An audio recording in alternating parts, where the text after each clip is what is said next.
Bonjour à tous et bienvenue sur le live du Temple du Saint-Esprit. J'espère que vous avez apprécié ce récital d'orgue. N'hésitez pas à nous saluer dans le chat pour qu'on puisse vous dire bonjour.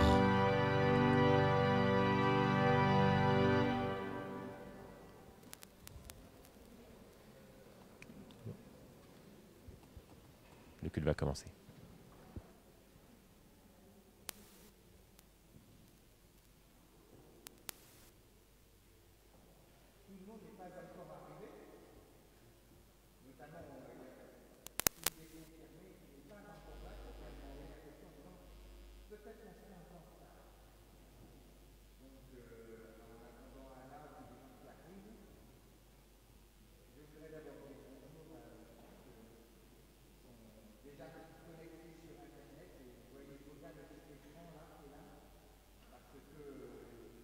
Le culte est diffusé sur Facebook, sur YouTube. Tiens, d'ailleurs, j'enlève ça. Je suis le seul à pouvoir le faire. Quel plaisir! Vous n'imaginez pas mon plaisir de l'enlever. Et donc, je dis bonjour à tout le monde. Je vous dis à tous et à toutes, vraiment, on va attendre qu'ils arrivent. Hein, donc, on va se prendre encore, je pense, 5 minutes d'attente pour qu'ils puissent être là. Bonjour les uns les autres, que chacun se sente à la maison. Pour ceux qui n'ont pas l'habitude, vous avez certainement vu à l'entrée, il y a un petit livret qui vous donne le déroulement liturgique. Le problème, c'est comme le culte a été chamboulé à cause des confirmations, vous ne retrouverez pas exactement le déroulement que vous avez sur les livrets. Mais quand même, dans la liturgie, vous aurez la confirmation, et puis après, vous aurez la prédication, puis après, vous aurez la Sainte Seine. Et on vous expliquera comment faire pour la Sainte Seine pour que ce soit bien pour vous tous. C'est la première fois qu'on refait la Sainte Seine depuis le début du confinement. Alors c'est un événement pour nous.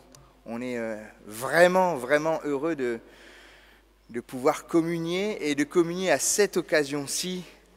Parce qu'en fait, c'est les catéchumènes qui ont dit « Mais nous, on voudrait, pour notre confirmation, on voudrait qu'il y ait Sainte Seine quand même. » C'est pas... Et donc, on a fait en sorte que ce soit possible. Et on est ravis que cela soit possible. Et alors, la communion sera spirituelle avec nos amis qui sont connectés sur Facebook ou YouTube. En tout cas, sentez-vous vraiment comme à la maison.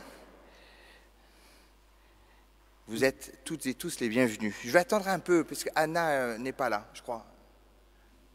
Voilà, la grand-mère est là, mais on va l'attendre, On sera en retard.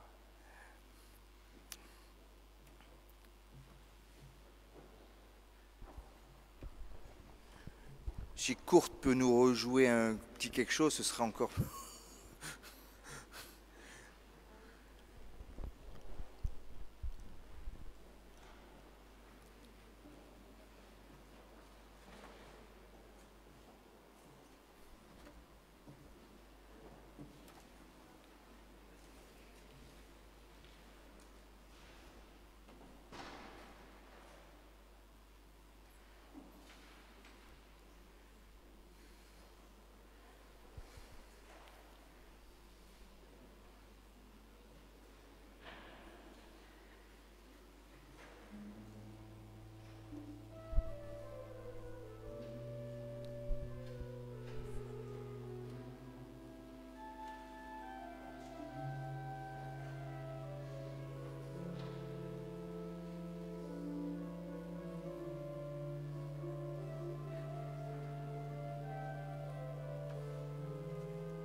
Parfait.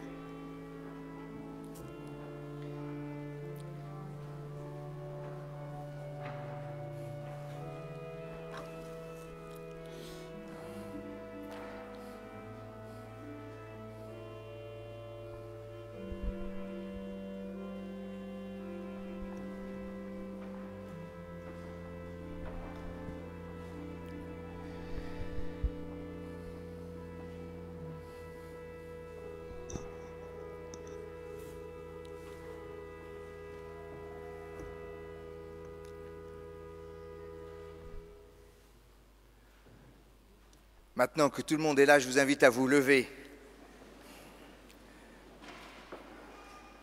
Frères et sœurs, la grâce, la joie et la paix vous sont données de la part de Dieu qui est notre Père et de Jésus-Christ, notre Seigneur et Sauveur. Voici le moment mis à part pour que le souffle de Dieu donne son souffle à notre monde, où il allume un feu d'amour en chacun. Voici le culte, ce moment consacré où nous sommes convoqués pour être ensemble, Église de Dieu. Enfants de Dieu, voici un moment extraordinaire où l'Esprit Saint nous permet de nous adresser à Dieu sans intermédiaire, chacun à sa manière, mais ensemble, unis par la même foi, unis par un même Père, qui fait de nous, les uns et les autres, des frères et des sœurs. Chantons notre reconnaissance. Saint-Esprit, Dieu de lumière. Saint-Esprit, Dieu de lumière, viens resplendir dans nos yeux. Nous serons avec nos frères les témoins du seul Sauveur.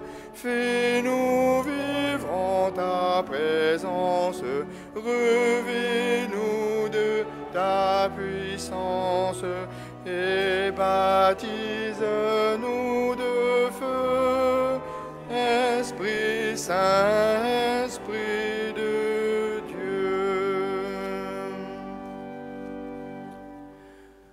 Je vous invite à la prière.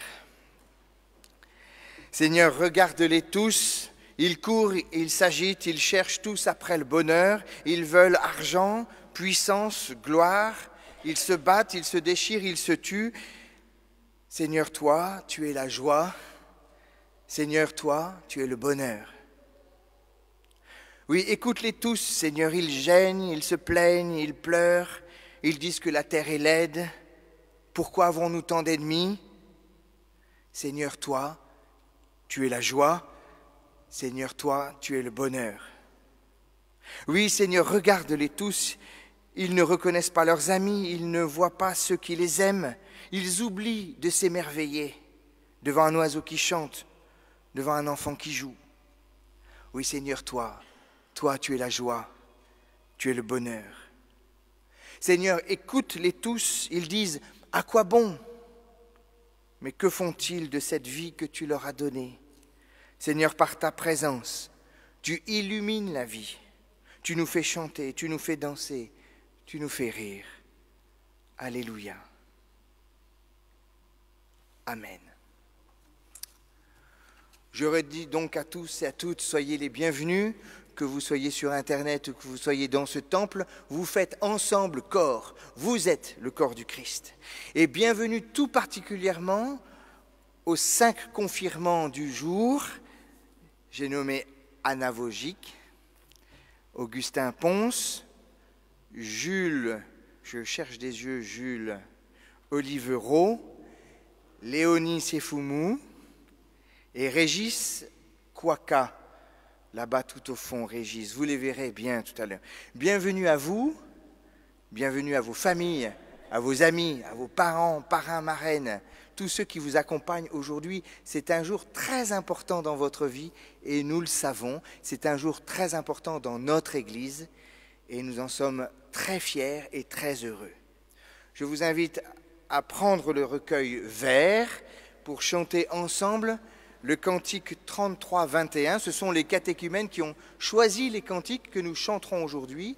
Et vous les voyez inscrits, si vous cherchez le numéro, sur les petits tableaux à côté de vous, les strophes 1 et 4 d'une 33-21.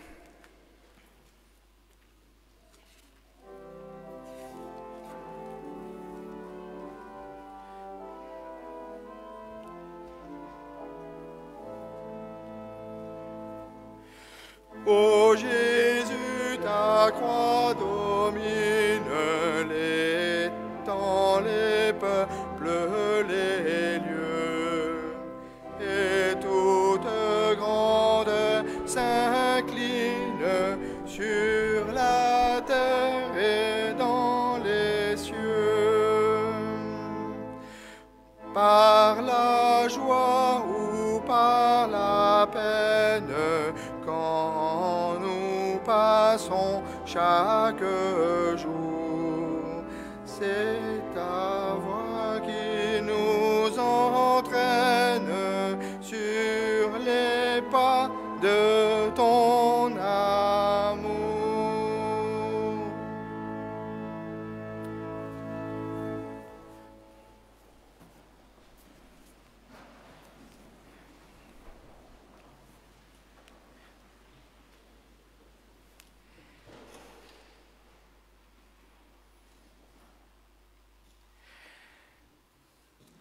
Frères et sœurs, donc, nous avons la joie d'entourer ces catéchumènes qui, après avoir été instruits par leur catéchisme, nous ont demandé d'affirmer devant la communauté leur désir d'être disciples du Christ, par la confirmation de l'alliance de leur baptême.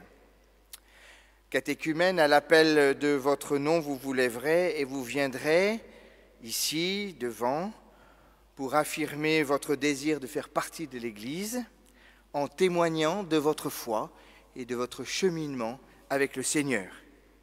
Je vais aussi, dans une minute, inviter à nous rejoindre les parents, parrains et marraines qui seront ainsi les premiers témoins de vos engagements et je les inviterai à venir se mettre derrière la table pour que vous puissiez, vous, catéchumènes, être devant. Je vais donc vous appeler et puis vous pourrez venir avec vos parents parrains marraines s'ils le souhaitent. Régis Kwaka, je t'invite à nous rejoindre. Léonie Sefoumou.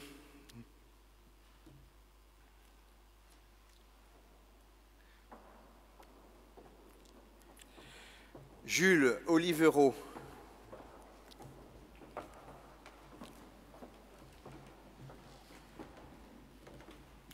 Augustin Ponce.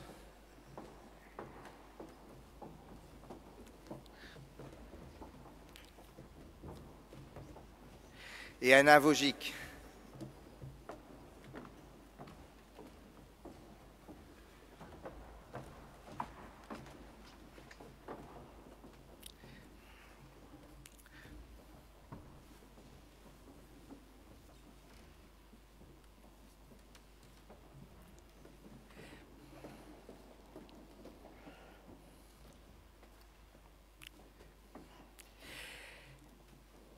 Régis, Léonie, Jules, Augustin et Anna, Dieu vous a guidés jusqu'à ce jour où vous allez donc confirmer l'alliance de votre baptême. Aujourd'hui, vous avez décidé de répondre à l'appel du Christ en proclamant publiquement la foi chrétienne. En faisant cela, vous vous inscrivez dans la chaîne de tous ceux et de toutes celles qui vous ont précédés dans la foi, dont certains sont ici et d'autres plus parmi nous, mais présents par la foi dans le peuple que Dieu conduit. C'est ainsi que l'œuvre de Dieu s'accomplit et se transmet de génération en génération. Le Seigneur est fidèle. Chaque jour, il vous donnera la force de persévérer dans la foi. Lorsque vous vous éloignerez, il vous attendra. Lorsque vous serez dans le doute, il vous redonnera confiance. Dans la peur, il sera votre courage. Dans la souffrance, il vous réconfortera. Toujours le Seigneur vous précédera sur la route que lui seul connaît. Rien, ni personne, ne pourra vous séparer de l'amour que Dieu vous a témoigné en Jésus-Christ. Anna,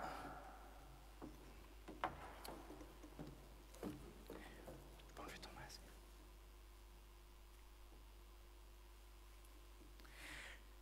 Étant petite, tu as reçu par le baptême le signe de la grâce de Dieu, offerte sans condition. Veux-tu confirmer cette alliance en répondant à ce don de Dieu et en voulant faire partie de l'Église du Christ? Je t'invite à nous donner ton témoignage.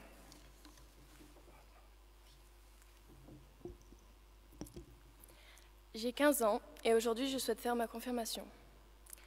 C'est un choix personnel, c'est pour moi un passage du côté des adultes. J'ai été baptisée dans ce temple par le pasteur Claveroli, puis j'ai commencé à aller au caté vers mes 5 ans, d'abord en Normandie à Luneray. Puis, après avoir déménagé à Paris, je suis retournée à Roquépine. Ma grand-mère nous aidait au caté pendant 2 ans. C'est elle principalement qui nous a enseigné le protestantisme avec l'aide de la mère d'Elmire. Puis, c'est devenu une corvée. Et Samuel est arrivé dans la paroisse et c'est redevenu plus intéressant. J'étais même plutôt heureuse de venir le samedi soir au caté. Il arrivait toujours à nous faire apprendre de nouvelles choses, à nous faire faire des réflexions, mais toujours dans un cadre que nous aimions, comme regarder un film, manger ou dans des escape games. Après toutes ces années, j'ai l'impression d'être prête. Je ne vais pas arrêter d'aller au temple, de me faire des réflexions ou de débattre sur des sujets religieux. Je ne cesserai pas d'agrandir ma foi. Je ne veux surtout pas oublier ma religion ou la laisser tomber. Je pense qu'elle peut m'aider dans la vie de tous les jours et principalement dans les moments les plus difficiles. Ce qui m'a surtout permis de ne pas me sentir seule dans cette religion, c'est cette communauté que je me suis formée pendant toutes ces années. Ce sont des personnes importantes dans mon éducation religieuse et qui me sont chères, comme le pasteur de Luneray, le pasteur Claveroli, Viviane, Samuel, les personnes que je suis habituée à voir pendant le culte, ma famille et bien sûr les autres catéchumènes comme ma sœur Elmire, Elisa, Victoire, Louise et Augustin. Sans eux, je n'aurais jamais été aussi bien intégrée et enseignée. Merci beaucoup à eux et à vous d'être présents ici aujourd'hui.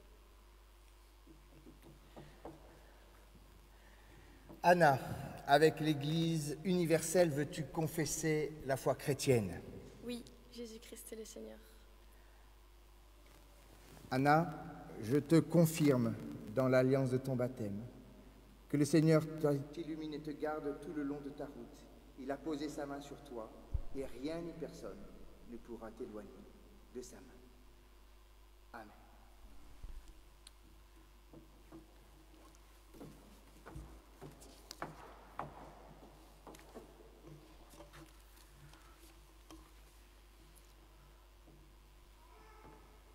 Augustin.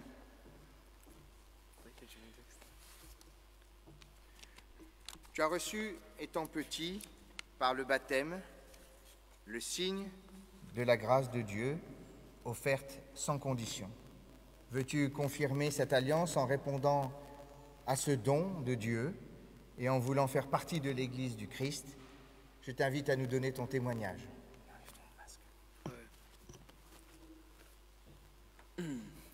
Quand j'étais petit, dès que j'allais au temple, un verset du temple m'attirait l'œil. Le verset Jean 14, verset 6. Jésus dit « Je suis le chemin, la vérité et la vie. Nul ne vient au Père que par moi. » Je ne comprenais pas vraiment le sens profond de ce verset. Mais l'année dernière, lors d'une séance de caté, Samuel, mon pasteur, me fait lire le sermon de Martin Luther, habillé en tenue de pasteur. Pour faire courte, l'histoire de ce sermon, que je vais vous lire ensuite, c'est que Luther a affiché sur les portes de l'église de Winterberg en quoi l'église se trompe. À la suite de cela, il est jugé devant l'empereur Charles Quint et les représentants du pape. Je voudrais vous lire aujourd'hui un petit passage de sermon de Luther et je vous dirai après pourquoi il m'a marqué. Le Christ ne parle pas seulement au pape, mais à tous. Gardez-vous des faux prophètes. Si donc, je dois prendre garde et discerner la fausse doctrine, c'est à moi de juger et de dire « Pape, toi ou les conciles, vous avez décidé ceci, mais il me reste à juger si je peux l'accepter ou pas. En effet, tu ne combattras pas pour moi, et tu ne répondras pas pour moi lorsque je mourrai. C'est à moi qu'il incombera de savoir où j'en suis. Il faut, nous dit la parole de Dieu, que tu sois certain qu'il s'agit de la parole de Dieu, aussi certain du fait que tu es encore en vie, et encore plus certain afin d'y fonder ta conscience. Même si tous les hommes s'y mettaient, voire les anges pour trancher, si tu ne peux pas décider toi-même et juger, tu es perdu. Car tu ne dois pas fonder ton jugement sur le pape ou sur les autres, tu dois être capable de dire à ton propre chef, ceci est juste, ceci est faux. Sinon, tu ne pourras pas subsister. Eh bien, laisse-les décider et dire ce qu'ils veulent. Tu ne peux pas y passer ta conscience, ni donner par la paix à ta conscience. Il s'agit de ta tête, de ta vie, c'est pourquoi Dieu doit te parler au cœur et te dire « Voilà la parole de Dieu ». Sinon, c'est incertain. Il faut que tu sois certain toi-même en excluant la vie de tous les autres hommes.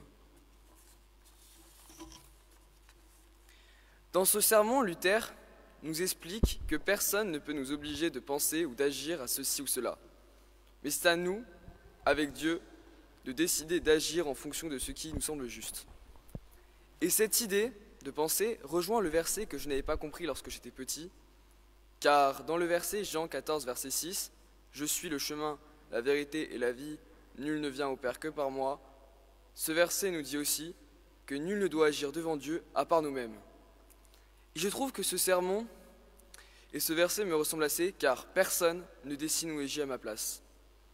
Ce sermon de Luther m'a fait comprendre l'idée du protestantisme et j'y adhère complètement. La liberté d'agir et la liberté de penser, peu importe ce que les autres pensent. Ce terme de liberté me ressemble et c'est pourquoi aujourd'hui, parmi vous, je fais ma confirmation.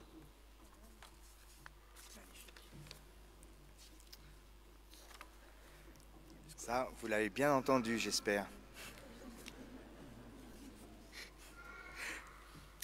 Augustin, avec l'Église universelle, veux-tu confesser la foi chrétienne? Oui, Jésus-Christ est le Seigneur. Augustin, je te confirme dans l'alliance de ton baptême au nom du Père, du Fils et du Saint-Esprit, que le Seigneur t'accompagne sur ta route, qu'il t'éclaire jour après jour de sa présence et de son amour. Amen.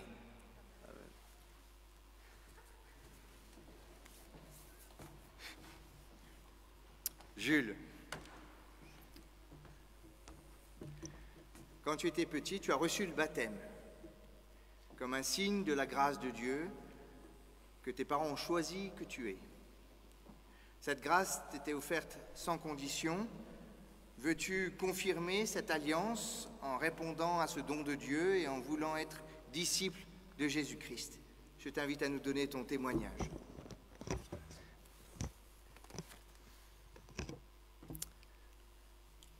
Un soir de décembre, sur le Pont des Arts, à la sortie d'une conférence à l'Institut de France sur les mots qui font société, je partage le trajet et la discussion avec Fiona, à qui j'adresse la parole pour la première fois.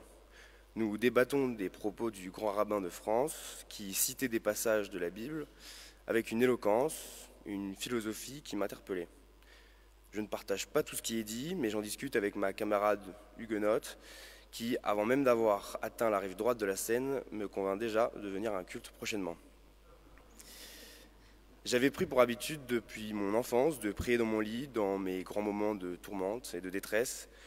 Je ne savais pas tellement à qui je m'adressais, et si je le faisais correctement, mais j'espérais que quelqu'un là-haut, d'un peu plus grand, s'il existe, entende mes requêtes.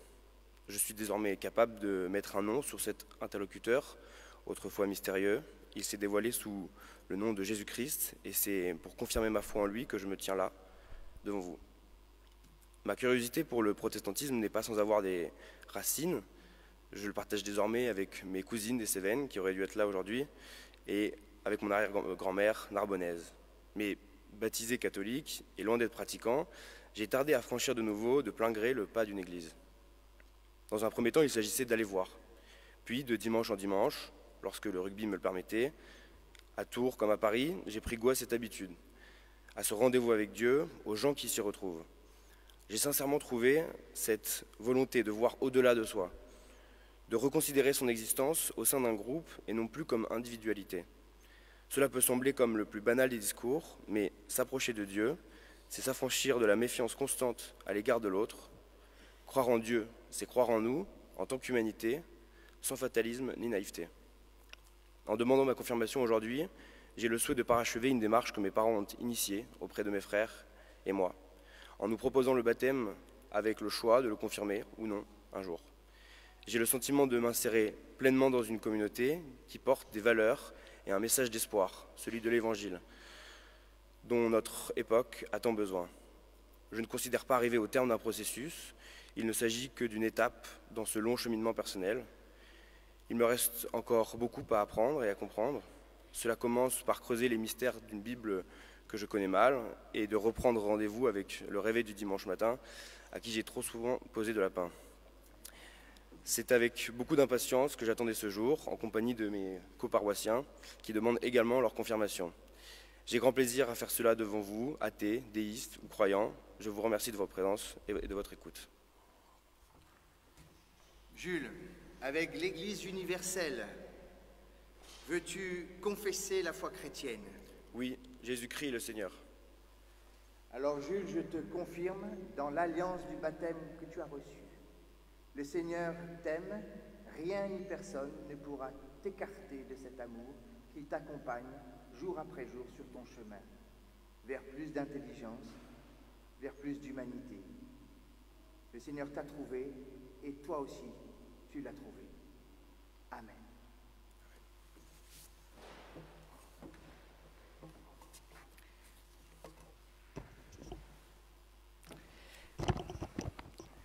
Léonie. Léonie, le jour de ton baptême, il a été signifié que tu es enfant de Dieu, parce que Dieu voulait faire de toi sa fille. Confirmes-tu cette relation unique aujourd'hui devant nous en acceptant Dieu pour ton Père? Veux-tu nous donner ton témoignage?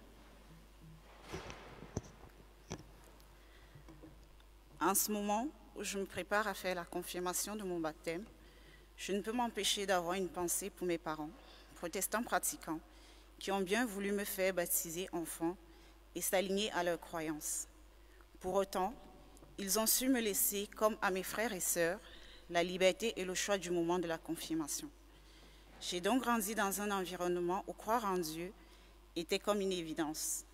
Mais ça ne m'a pas empêché à un moment donné de ma vie, où j'étais loin de ma famille, à me poser des questions sur Dieu. Qu'est-ce qu'un bon croyant et quel est le rôle de l'Église? Ne peut-on pas croire en Dieu sans passer par le baptême, la fréquentation des lieux de culte,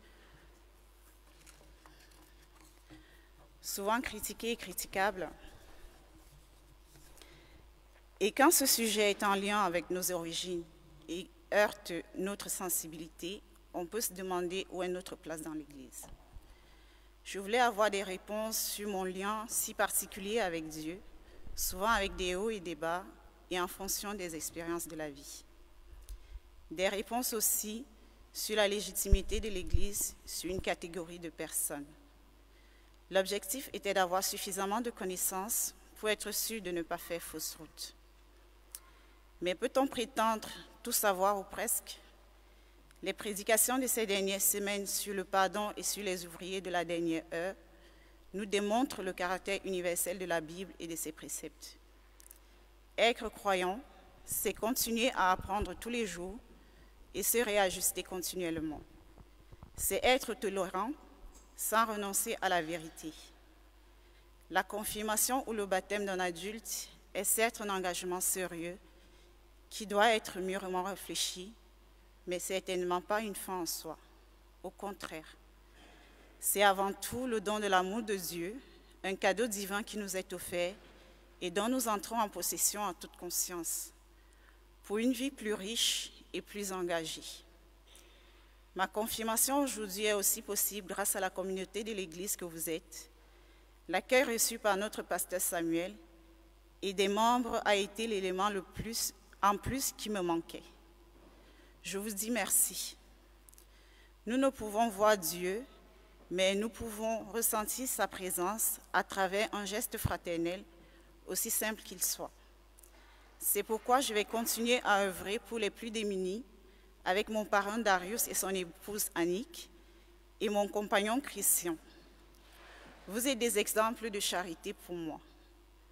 Pour finir, mon souhait ultime sera de m'engager dans la vie de l'Église, car là où 2 ou 3 sont assemblés en mon nom, je suis au milieu d'eux. Matthieu 18, 20. Léonie, avec l'Église universelle, veux-tu confesser la foi chrétienne? Oui, Jésus-Christ est le Seigneur. Léonie, je te confirme dans l'alliance de ton baptême au nom du Père, du Fils et du Saint-Esprit. Quand les montagnes s'effondreraient, quand les collines chancelleraient, mon amour pour toi ne faiblira pas et mon alliance de paix ne sera pas ébranlée, parce que, dit le Seigneur, je t'aime d'un amour éternel et je te garde ma miséricorde. Léonie, le Seigneur t'aime, que ce soit ta force et ta joie. Amen.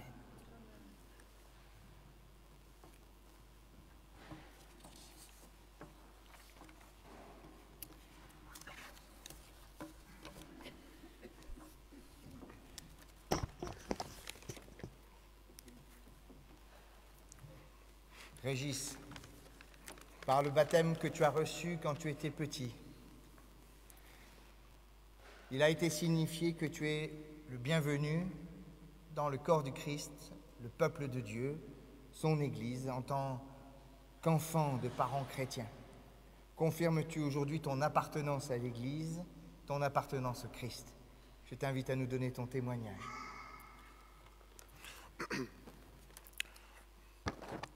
Ce ne sont pas les personnes en bonne santé qui ont besoin de médecins, mais les malades. Je ne suis pas venu appeler ceux qui croient faire la volonté de Dieu, mais ceux qui se reconnaissent pécheurs. Marc 2, 17. Cette parole issue de l'évangile de Marc illustre assez fidèlement le témoignage que je m'apprête à vous livrer ce matin. Élevé au sein d'une famille protestante, j'ai grandi au rythme des cultes, cours de catéchisme et week-ends avec les flambeaux, scouts. Pourtant, malgré les enseignements que j'ai reçus, je ne parvenais pas à ressentir cette foi si évidente que j'observais chez les autres enfants de mon âge. Ce doute, cette impression de ne pas vivre cette communion avec Dieu était vécu comme un échec personnel qui m'a conduit, durant mon adolescence, à m'éloigner des chemins du temple. Mon postulat était simple: ma confirmation n'interviendra que lorsque je recevrai un signe clair de l'appel de Dieu. Il m'aura fallu traverser un moment difficile pour enfin recevoir cet appel. Durant l'été 2019, atteint d'une maladie ayant nécessité une hospitalisation prolongée, j'ai, face à la gravité de la situation, seul sur mon lit d'hôpital en soins intensifs, ressenti le besoin de lui parler. C'est à ce moment-là que j'ai eu, pour la première fois, réellement ressenti son amour pour moi. Cet appel que j'attendais désespérément depuis de nombreuses années a sonné comme un déclic pour moi. J'ai choisi d'effectuer ma confirmation au sein de l'Église protestante unie du Saint-Esprit car je souhaitais associer ma mère, paroissienne du Temple, à cette démarche. Durant toutes mes années de doute et d'interrogation, elle n'a jamais cessé de prier pour moi, sachant toujours trouver les mots justes pour m'encourager et me soutenir dans ma quête de foi. À mon arrivée au Temple, j'ai trouvé une communauté accueillante, chaleureuse et bienveillante. Ma rencontre avec le groupe de jeunes actifs et les séances de catéchisme pour adultes ont facilité mon intégration et m'ont permis d'approfondir mes connaissances sur le protestantisme que j'avais quelque peu oublié, et ainsi renforcer ma foi. Mais ce qui m'a particulièrement marqué a été la ferveur et le dynamisme de notre pasteur, Samuel, qui n'a pas hésité à me challenger dans ma foi, aussi bien dans ses prédications que lors de nos échanges privés. Je suis conscient que ma confirmation n'est pas une fin en soi, mais plutôt une étape dans ma relation avec Dieu, et qu'il me reste encore à découvrir la mission qu'il a pour moi. Mais ce moment qui m'est donné ce matin me permet de témoigner devant cette assemblée de ma foi et de mon amour en Jésus-Christ.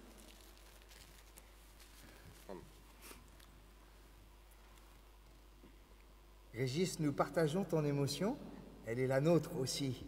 Alors, avec l'Église universelle, devant l'Église universelle, veux-tu confesser la foi chrétienne? Oui, Jésus-Christ est le Seigneur.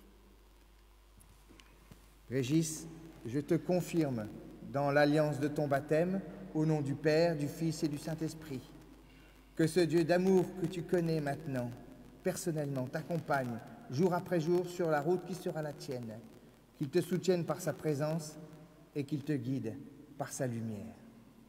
Amen.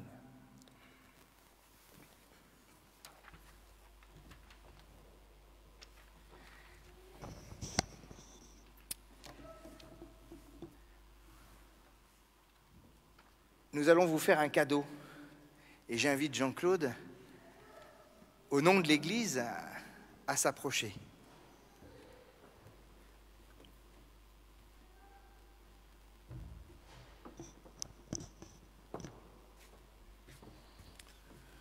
Alors, Anna, Augustin, Nicolas, Régis et Léonie, vous avez décidé aujourd'hui de rejoindre la communauté des chrétiens et en signe d'accueil, effectivement, nous voulons vous offrir une Bible, ça ne vous étonnera pas, et un méro. La Bible, vous l'avez lu ces derniers temps, vous en avez lu des passages. Ce que nous pouvons souhaiter, c'est que vous la gardiez tout au long de votre vie. Vous l'ouvrirez, vous la lirez, vous l'oublierez, vous l'abandonnerez, et puis vous la relirez à nouveau, et vous y retournerez. Mais il faut qu'elle soit votre Bible. Le méro.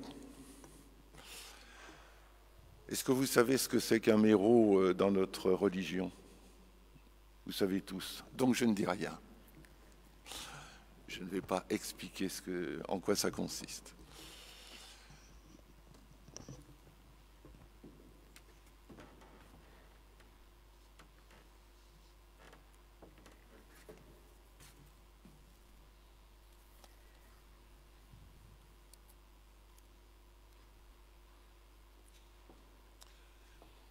Léonie, tu as choisi le verset « Car là où 2 ou 3 sont réunis en mon nom, je suis au milieu d'eux ». Verset de Matthieu.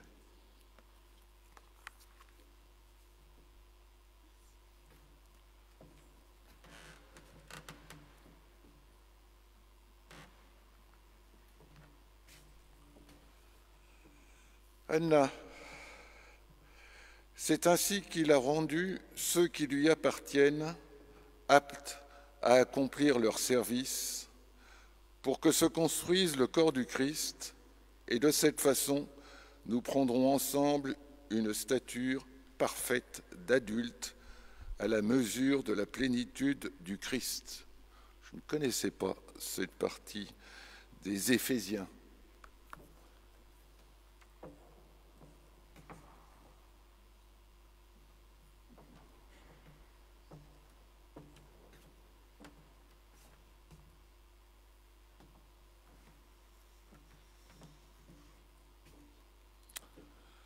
Augustin, tu as choisi, Jésus dit, je suis le chemin, la vérité et la vie, nul ne vient au Père que par moi.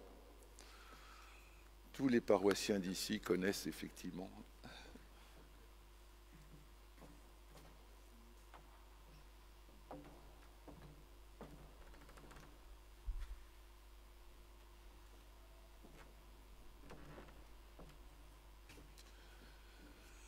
Régis, ce ne sont pas les personnes en bonne santé qui ont besoin de médecins, mais les malades.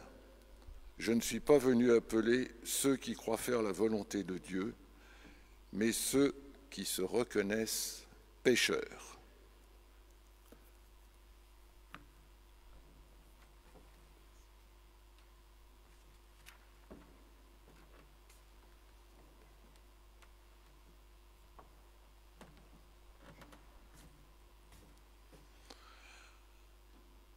Jules, le Seigneur, c'est moi et personne d'autre. À part moi, il n'y a pas de Dieu. Tu ne me connaissais pas que je t'avais revêtu de force.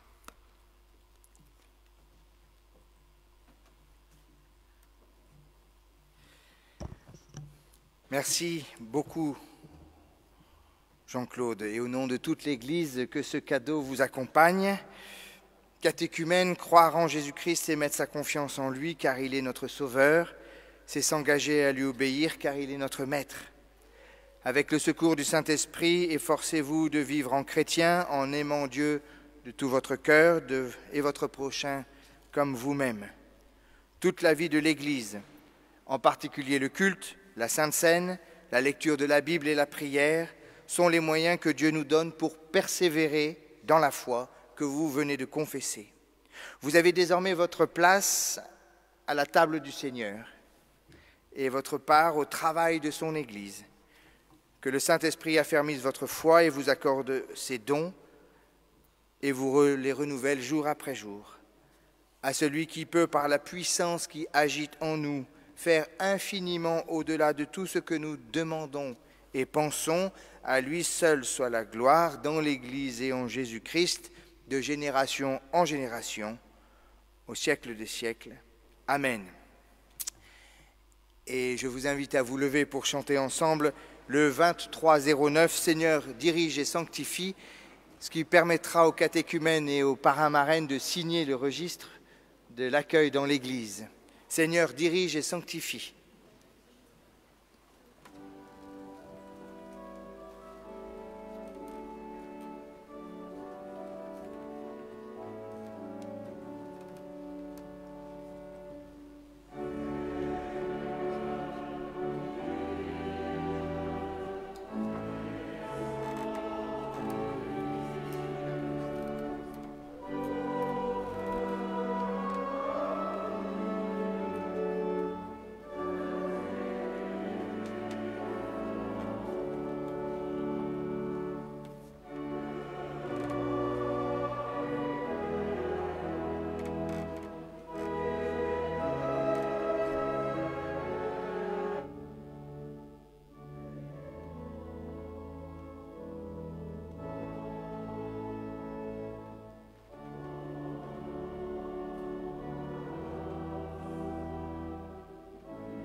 Avant d'ouvrir la Bible pour y recevoir la parole que Dieu a préparée pour nous ce matin, je vous invite à prier.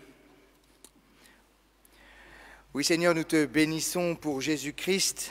En lui, tu as révélé de façon décisive le dynamisme de ton souffle de vie.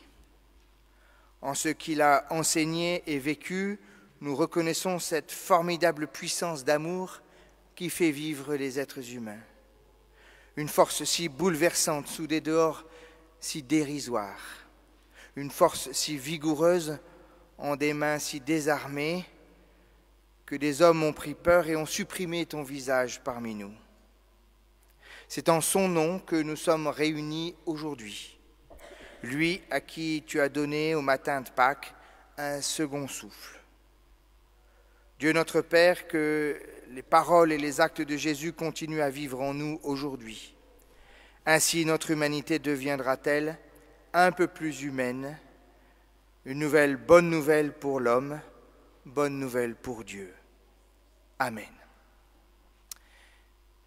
Et je vous invite à entendre dans l'évangile de Matthieu, chapitre 19, les versets 16 à 30.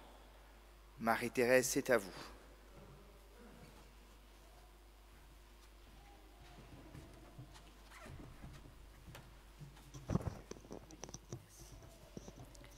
Donc Matthieu, chapitre 19, versets 16 à 30.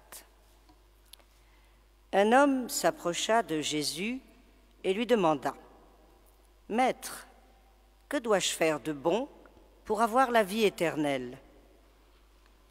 Jésus lui dit : « Pourquoi m'interroges-tu au sujet de ce qui est bon ? Un seul est bon. Si tu veux entrer dans la vie, garde les commandements. » « Lesquels ? demanda-t-il. Jésus répondit : « Tu ne commettras pas de meurtre, tu ne commettras pas d'adultère, tu ne voleras pas, tu ne prononceras pas de faux témoignages contre quelqu'un, tu respecteras ton père et ta mère, tu aimeras ton prochain comme toi-même. » Le jeune homme lui dit : « J'ai mis en pratique tous ces commandements. Que me manque-t-il encore ? Si tu veux être parfait, lui dit Jésus, vends tout ce que tu possèdes et donne l'argent aux pauvres. Ainsi, tu auras un trésor dans les cieux. Puis, viens et suis-moi. » Mais quand le jeune homme entendit cela, il s'en alla tout triste, parce qu'il avait de grands biens. Jésus dit à ses disciples : « Je vous le déclare, c'est la vérité. Il sera difficile à une personne riche d'entrer dans le royaume des cieux. Et je vous déclare encore ceci. Il est plus facile pour un chameau de passer par le trou d'une aiguille que pour une personne riche d'entrer dans le royaume de Dieu. » Quand les disciples entendirent ces mots, ils furent très étonnés et dirent : « Mais alors, qui peut être sauvé ?» Jésus les regarda et leur dit : « Pour les êtres humains, c'est impossible, mais tout est possible pour Dieu. »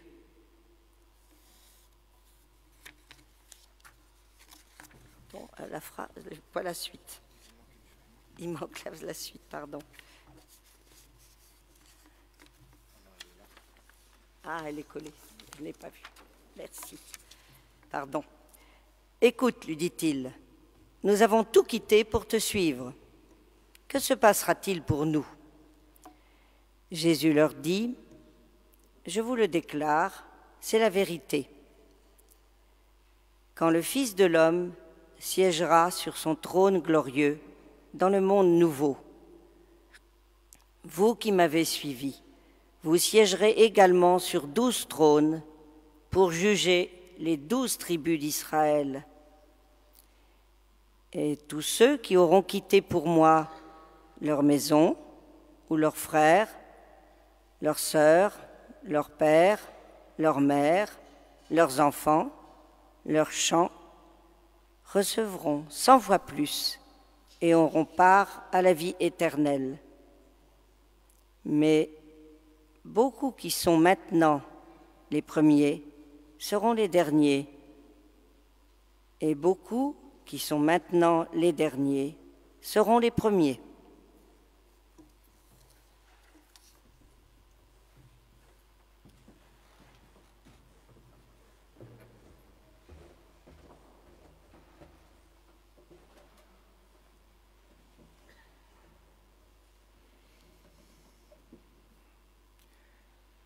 notre jeune homme riche mériterait une place de choix dans le casting de la série brésilienne que je regarde en ce moment sur Netflix, 3%. C'est ce qu'on appelle une dystopie, le contraire de l'utopie. Elle nous immerge dans un monde horrible, supposé imaginaire, mais qui de fait ressemble étrangement au nôtre. Un monde dans lequel la société est divisée en deux, avec d'un côté ce qu'on appelle le continent, peuplé de miséreux qui vivent dans les ruines d'une cité abandonnée, et de l'autre, les 3% de ceux qui ont mérité d'entrer dans ce qu'ils appellent l'autre rive, le paradis de la surabondance, véritable jardin d'Éden soigneusement entretenu par une technologie de pointe, nous prouvant que la technologie et la nature peuvent faire bon ménage. Entre les deux, entre le continent et l'autre rive, le processus de sélection est drastique, puisque les tests ne laisseront passer que 3% des candidats par un principe d'immigration choisi impitoyable.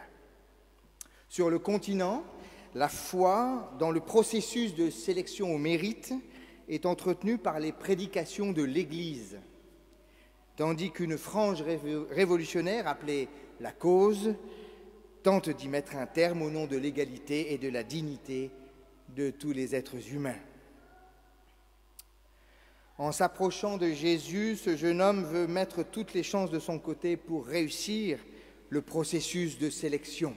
« Maître, que dois-je faire pour avoir la vie éternelle ?» Il veut faire partie des fameux 3%. Pourtant, il a déjà pas mal d'atouts en poche, jeune, riche, on le suppose beau, fidèle à la volonté de Dieu, plein de bonne volonté pour faire plus encore. Il ne se contente pas d'obéir, il veut la vie éternelle. Bref, le gendre idéal. Il coche toutes les cases, toutes les obligations, tous les commandements. Il n'affronte a priori aucun manque, aucune faille, aucun doute, aucune vulnérabilité. Il aurait dû repartir tout content après avoir fait sa confirmation. C'est bon, tu as fait tout ton caté, tu peux quitter l'Église. Mais ce n'est pas ce qu'il fait. Pourquoi insiste-t-il? Pourquoi continue-t-il à poser des questions? Voilà qui m'intrigue. J'ai lu toutes sortes d'interprétations de son geste. Est-ce la tentation de la pureté et du fanatisme? Est-ce par curiosité pour ce Jésus qui intrigue? Est-ce un symptôme de son désir insatiable du toujours plus, posséder, acquérir, conquérir, avoir encore et encore? Est-ce qu'il ressent un besoin de prouver sa conformité à sa communauté, de se rassurer sur son appartenance? Mais oui, tu fais partie des nôtres, t'inquiète pas. Alors j'ai pensé à ce passage du livre de Qoéleth. Au chapitre 5, celui qui aime l'argent n'est pas rassasié par l'argent, et celui qui aime un grand train n'en est pas nourri. Cela aussi est une vanité, dit Qoéleth. Et un peu plus loin, au chapitre 6, il est un mal fréquent parmi les hommes, savoir qu'il y a des hommes à qui Dieu donne des richesses, des biens et des hommes, en telle quantité qu'il ne manque rien à leur âme. Qoéleth voit juste en pointant ce mal qui alimente un grand ressentiment chez ceux qui imaginent que rien ne manque à leur âme pour ceux qui sont comblés de richesses. En fait, c'est une illusion. Et comme un écho à Qoéleth, l'évangile de Matthieu nous montre que c'est un fantasme. Même les plus riches connaissent cette béance intérieure, ce vide insondable, cette quête de sens, d'une valeur au-delà de la valeur, ce salut, ce désir d'entrer dans une vraie vie en plénitude. Mais à mon avis, ce jeune homme aurait mieux fait de suivre un grand principe de prudence élémentaire, Chers amis, croyez-moi, il ne faut jamais poser une question si on ne veut pas entendre la réponse. Que me manque-t-il ? Étonnant, n'est-ce pas, qu'il demande à Jésus ce qui lui manque. En général, il y a là quelque chose d'éminemment intime et personnel. Qui peut savoir vraiment ce qui me manque ? Si ce n'est moi-même, ou à la rigueur un psychanalyste après 20 ans. Pourquoi le demander à ce Jésus qu'il rencontre pour la première fois ? Que me manque-t-il ? Vraiment une drôle de question en vérité. Est-ce que suivre Jésus, dire sa foi chrétienne devant tout le monde, est-ce que c'est une cerise sur le gâteau, un pas de plus qui couronne un processus de sélection pour entrer dans le royaume, posséder la vie éternelle ? Est-ce un manque à combler, une dernière étape dans un parcours d'obstacles déjà bien fourni ? Une marche ultime, voyez, à gravir pour atteindre le sommet de la performance ? Ou est-ce au contraire une rupture, une catastrophe au sens de changer de plan ? Un changement radical, un demi-tour complet, ce qu'on appelle une conversion. J'ai l'impression que la première réponse de Jésus au jeune homme est plutôt conformiste. Si tu veux entrer dans la vie, garde les commandements. Il donne à entendre ce que le jeune homme s'attend et souhaite entendre. Vas-y, sois un bon garçon, ça ira. Reste bien au chaud dans ta communauté, dans ta tradition. Continue d'obéir. C'est ce que certains appellent faire sa confirmation. Je confirme une démarche, un parcours à étapes, commencé dans mon enfance, un cheminement long avec des difficultés, des réussites, un processus de sélection au mérite comme dans la série 3%.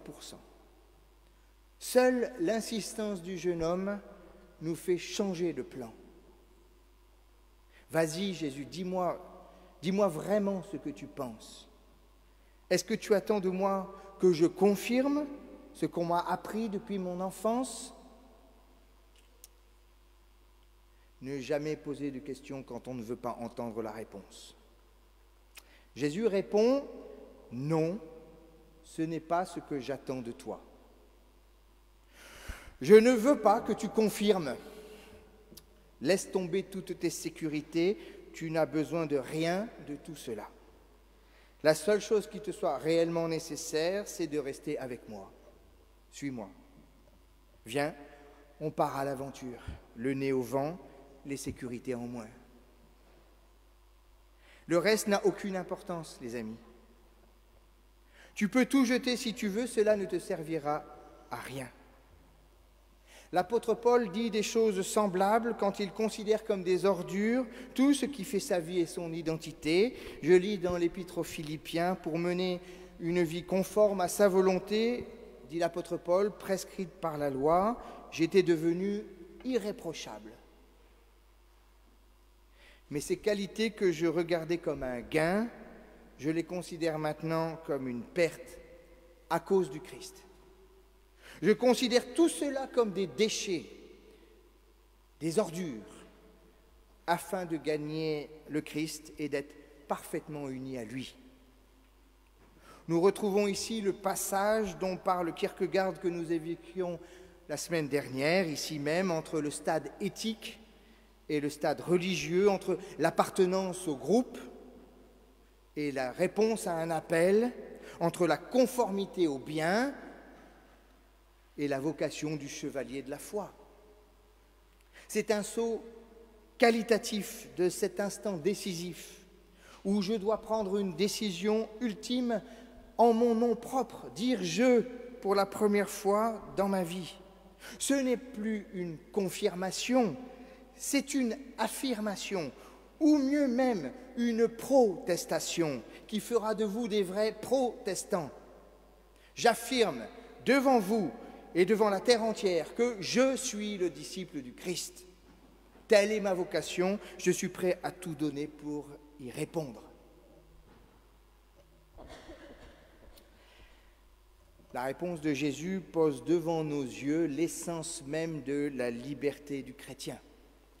Celui qui ne dépend de rien, ni de ses biens, ni de sa famille, ni de son enracinement géographique dans une terre, ni de son identité de parpaillot qui a reçu son méro pour accéder à la Sainte Seine, ni de son mérite, ni de son échec, toutes ces déterminations qui forgent notre identité, ce que nous avons reçu en héritage, ce que nous avons construit de nos propres forces, ce que nous croyons au plus profond de nous-mêmes, tout cela, nous pouvons en être libérés, délivrés, comme dit la chanson, pour que nous soyons capables de prendre la décision qui nous fait dire « je » pour la première fois.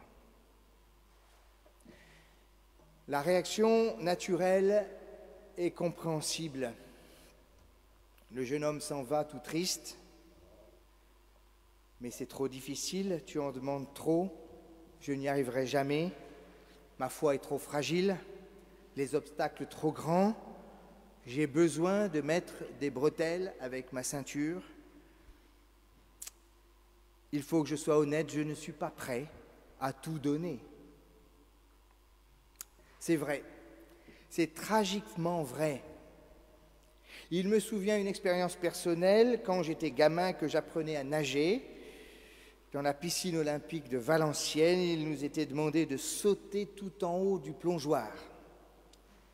Par la pression du groupe, je suis monté à l'échelle qui me semblait terriblement haute. Je me suis avancé jusqu'au bout de la planche. J'ai regardé tout en bas. J'étais mort de peur. Je n'ai pas pu sauter dans le vide. Je ne l'ai pas fait et je suis reparti tout triste et honteux de ne pas avoir eu le courage et la force de prendre cette décision. Le jeune homme riche, c'est moi. C'est la vérité. Aux êtres humains, c'est impossible. Le chevalier de la foi dont parle Kierkegaard est un personnage trop exceptionnel pour être exemplaire ou imitable. N'est pas Abraham qui veut. Parce que ce n'est pas une question de volonté. Il ne me suffit pas de demander « que faut-il que je fasse pour en être capable ?» Qui serait capable de scier la branche sur laquelle il est assis? La réponse de Jésus est là aussi surprenante. C'est vrai, tu as raison, pour les êtres humains c'est impossible. Dieu le sait, et il ne vous le reproche pas. D'ailleurs, quand on y réfléchit bien, ce serait une double contrainte bien perverse que de reprocher à quelqu'un de ne pas être capable de surmonter un obstacle insurmontable. Qui pourrait reprocher à des parents qui ont perdu un fils de ne pas revenir vers les vivants ou de se complaire dans la souffrance? On peut le regretter, mais on ne peut pas lui en faire grief. Dieu seul sait que c'est proprement et réellement impossible. Personne n'est vraiment capable de tout perdre. Personne. Comme le chameau qui essayerait de passer par le chat d'une aiguille, voyez-vous, ce n'est pas en rentrant le ventre ou en faisant un régime amaigrissant qu'il réussira à passer. Aux êtres humains, c'est impossible, dit Jésus. Je ne peux pas tout lâcher pour suivre le Christ jusqu'à la croix, jusqu'à donner ma vie.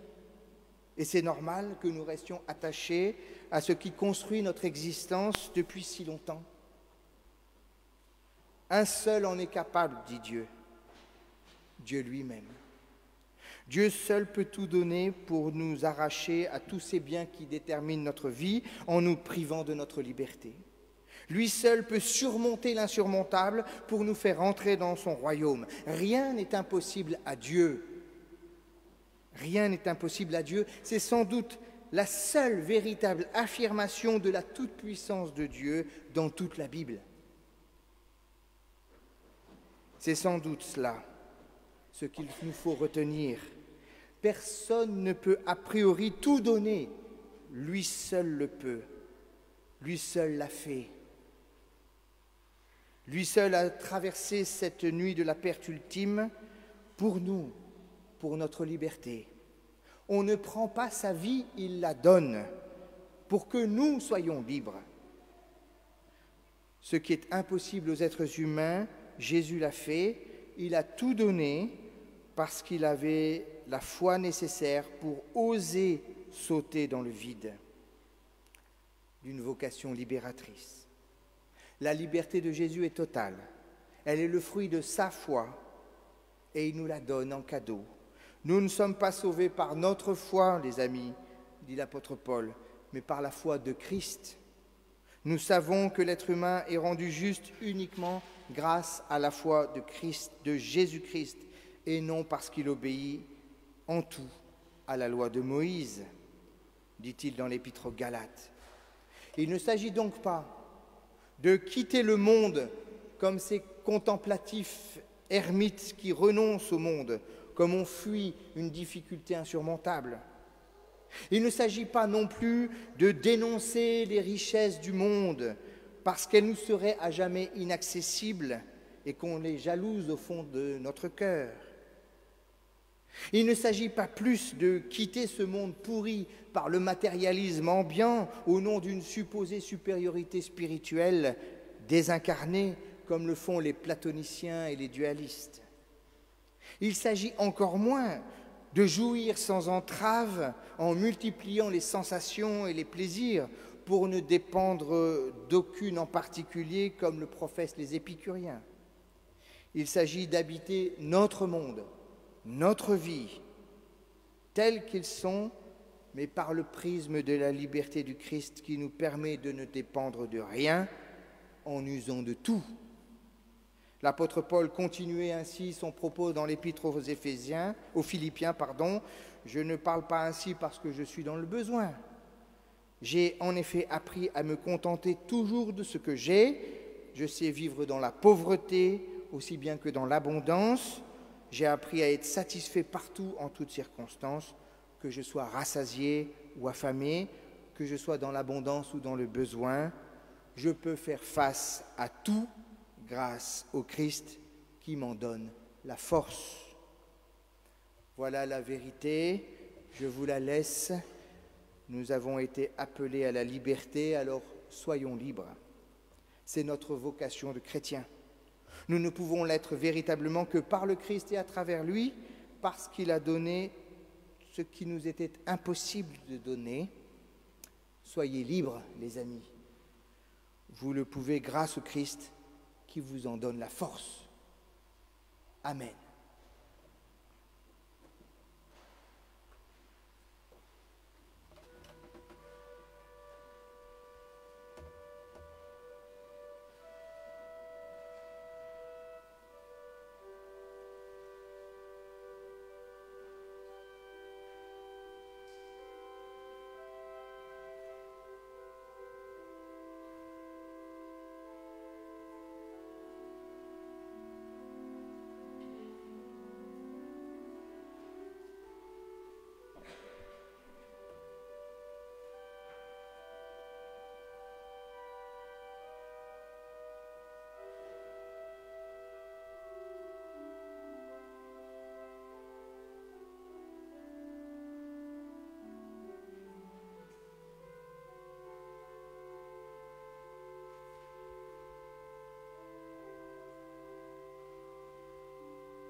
Amazing Grace. Je vous invite à vous lever pour chanter ce cantique qui est le 45-24.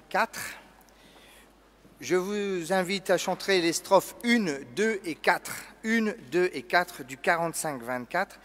Et je vous invite à les chanter en anglais, sauf si ça vous est impossible, auquel cas vous pouvez le fredonner en français, mais c'est pas très beau en français, c'est quand même beaucoup mieux en anglais.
Nous allons maintenant célébrer la Sainte Seine, signe de communion auquel nos catéchumènes seront invités à prendre part, certains pour la première fois.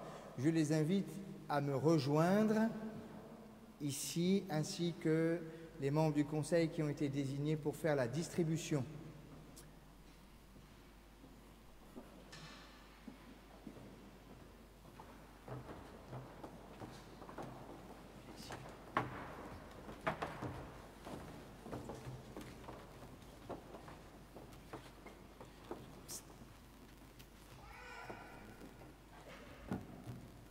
On a tout prévu.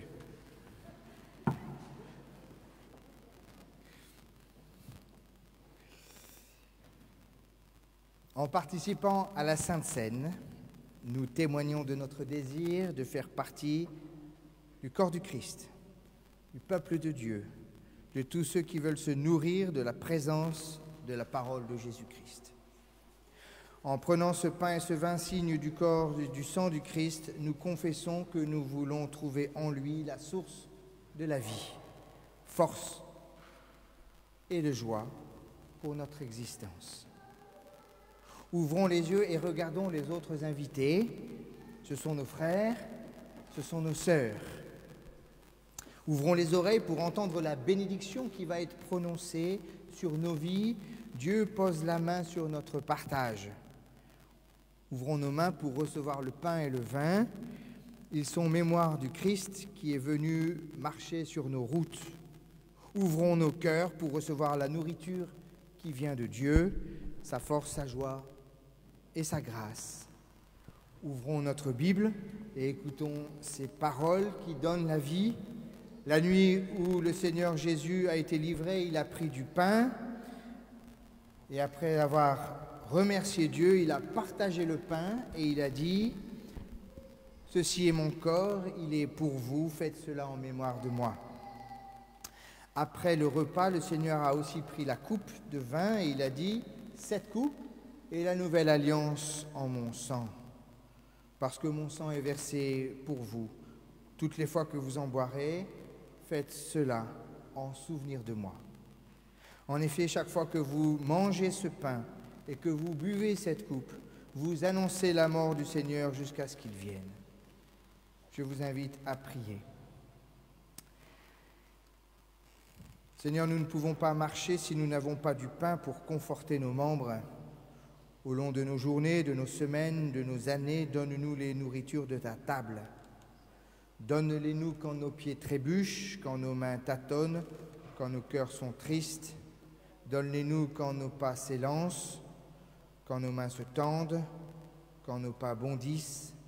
Nourris indifféremment les affaiblis et les vaillants, comme Jésus-Christ est venu également pour tous les hommes, sans exclusion ni préférence, pour chacun d'entre nous. C'est toi qui nous invites, Seigneur.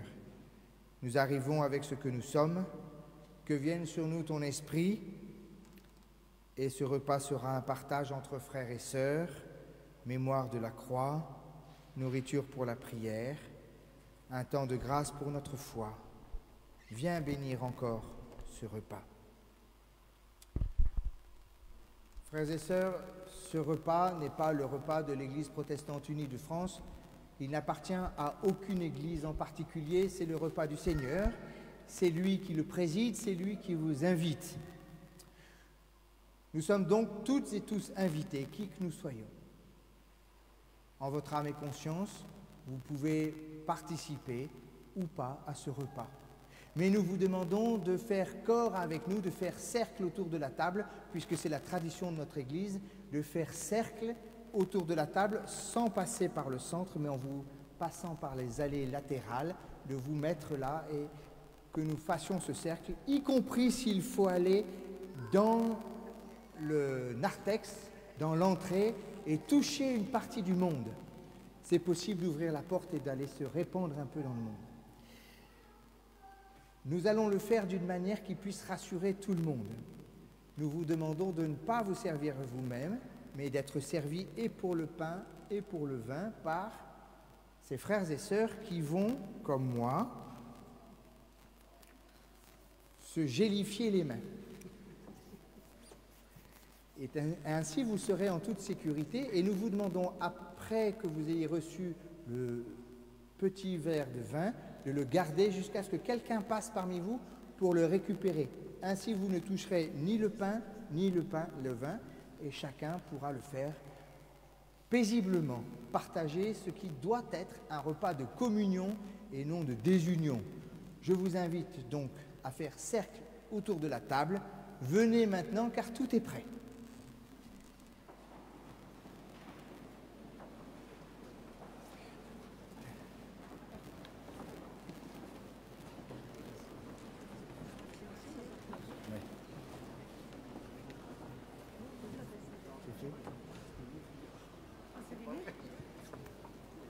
Moi, je donne.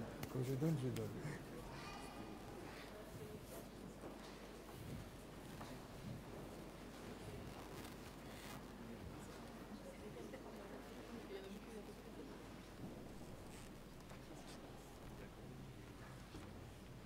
Décoincez-vous.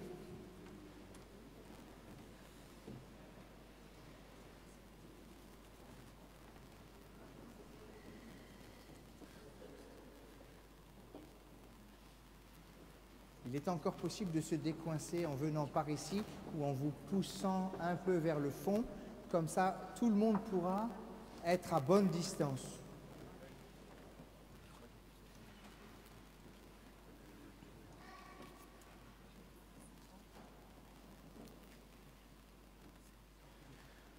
Je suis le pain de vie, dit le Seigneur. Celui qui mange de ce pain n'aura jamais faim. Je suis la vigne, celui qui croit au Fils aura la vie en abondance. Prenez, mangez et buvez-en tous, et pendant que le pain et le vin circulent, nous chanterons « À toi la gloire ».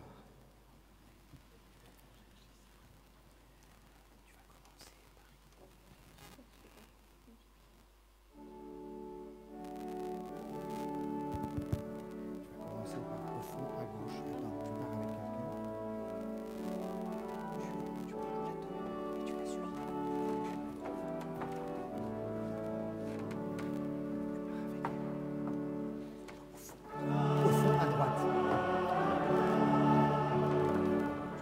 commences ici, et toi tu commences ici en haut à droite. D'accord ? Tu prends un plateau. Tu commences ici.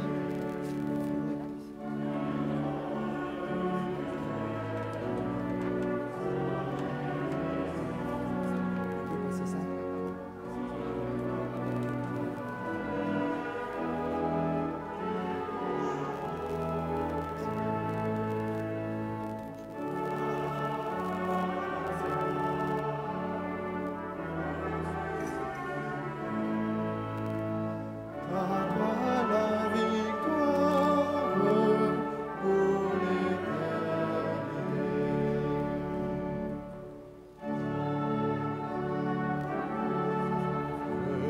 C'est lui, c'est Jésus, ton sauveur, ton maître, oh ne doute plus.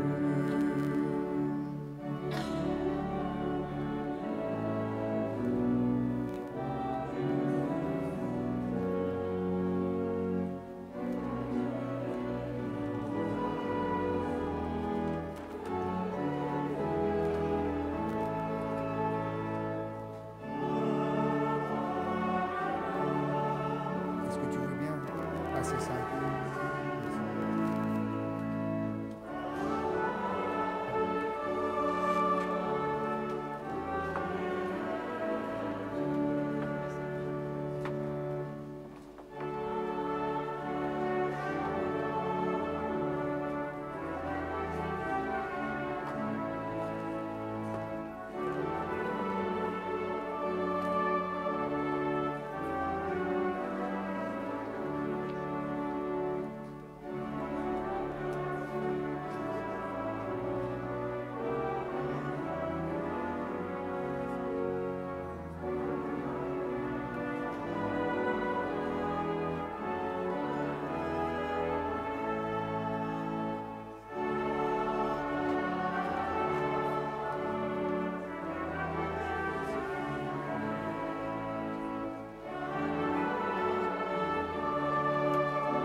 Pour la fraternité dans la foi, pour la communion de ce repas, Seigneur, nous te louons.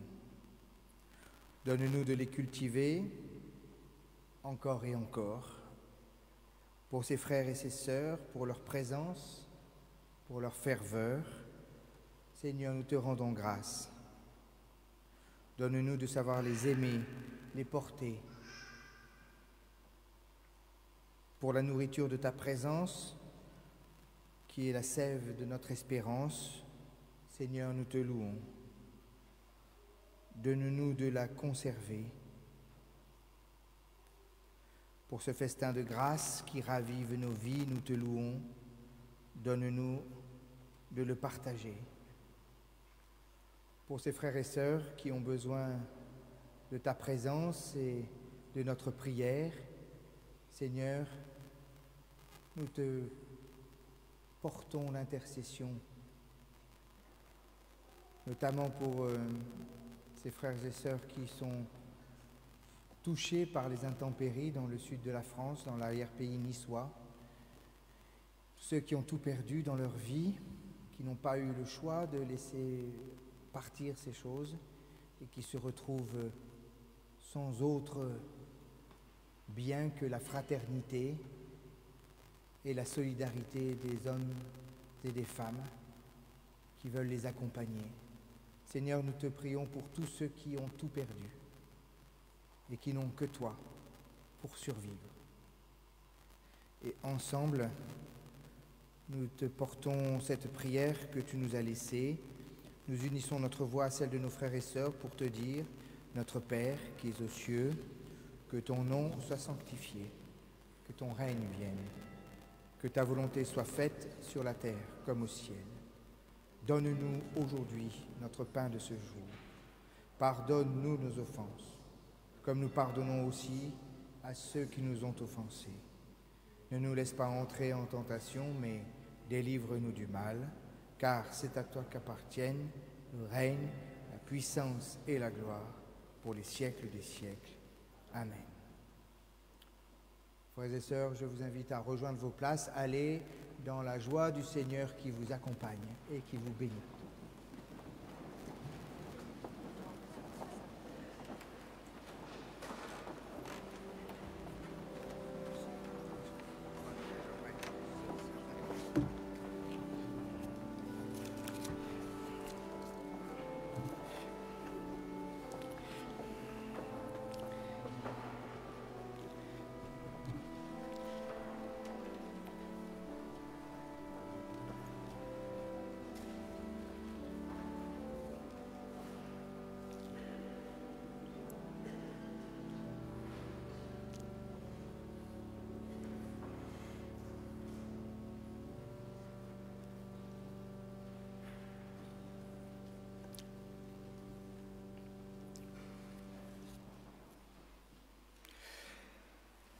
Quelques annonces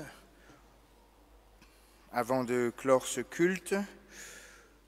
Je vous signale que mardi soir à 20h, nous avons la deuxième rencontre exceptionnelle après mardi dernier avec François Cleveroli, président de la Fédération protestante de France, qui a partagé une heure et demie d'échange plus personnel sur son ministère, sa manière d'habiter son ministère.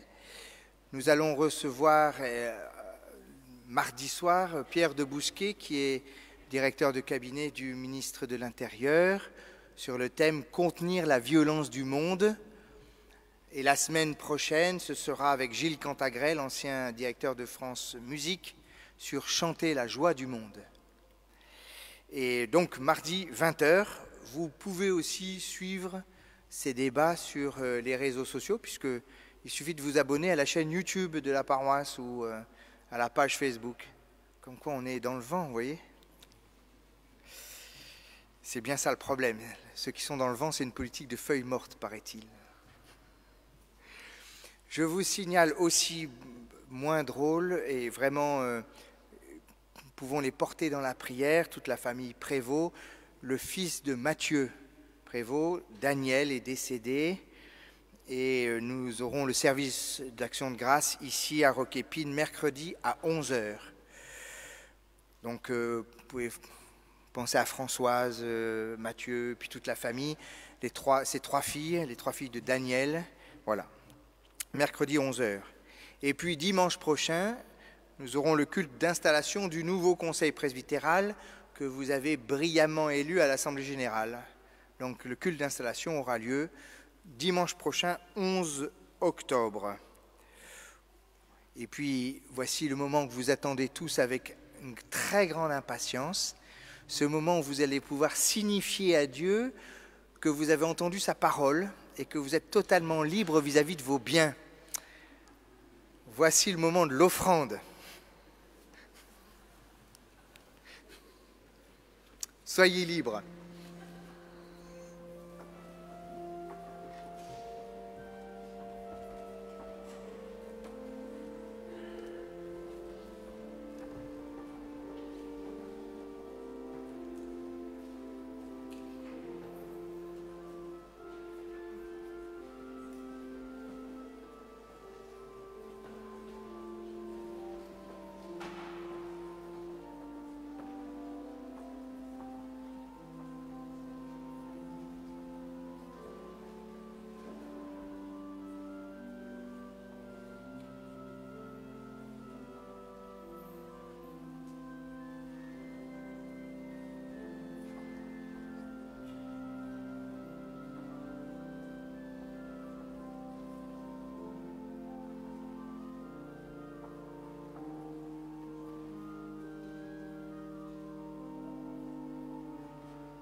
Pour recevoir la bénédiction de la part du Seigneur, je vous invite à vous lever.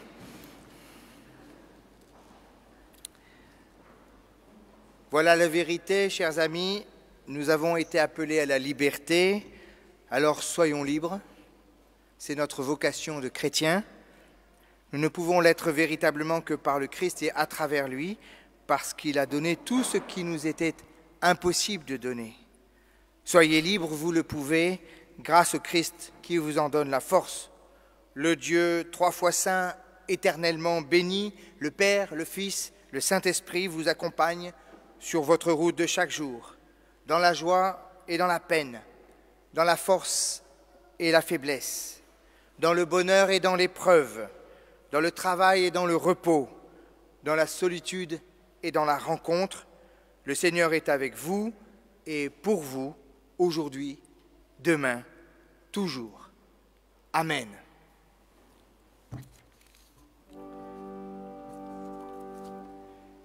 Esprit de vie,